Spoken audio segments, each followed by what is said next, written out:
Address verification is a powerful tool built into your gateway account that allows you to try to prevent transactions from processing if a customer does not get the address information correct on a transaction.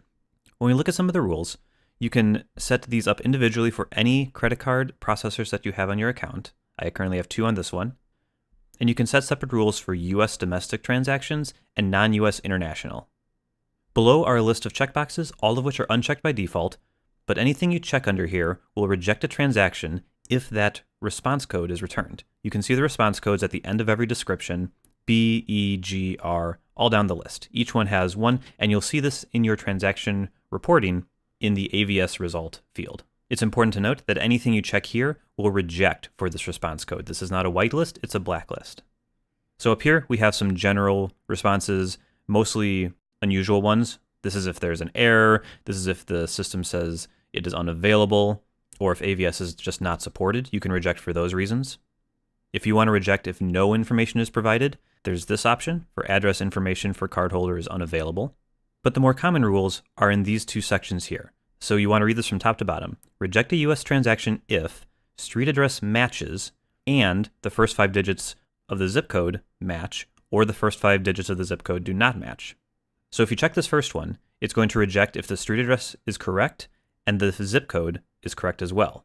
Now this is a full match, and there are very few cases where you're going to want to check this box because this is going to reject customers who enter the correct address for their transaction.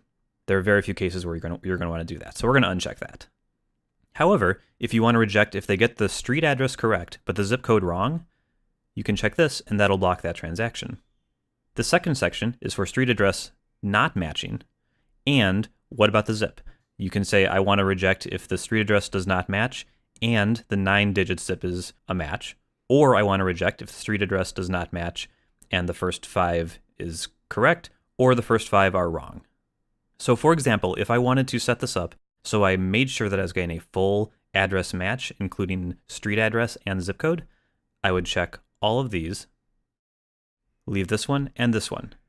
In this case, it will block any transaction on this processor that does not have an address, where they get only the street address right, but the zip code is wrong. Or if they get the street address wrong at all, we don't care. Any zip code, match or unmatch, is going to reject still. This is by no means a recommendation, but this is one way that it could be done. Going down a bit, we have a checkbox here to only require a match on the first transaction. If you check this, we will check this address verification the first time a card is run, and if it passes all these rules, we'll approve the transaction and not do the checks in the future. Additionally, there's this show history link at the bottom. I can check that, and there's no history available, but if there was, there would be a table here that would show you what settings were changed by what user and at what times.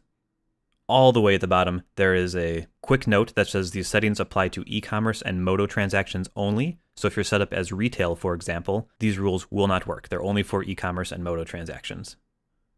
Once I'm ready, I just hit save, and my settings are updated.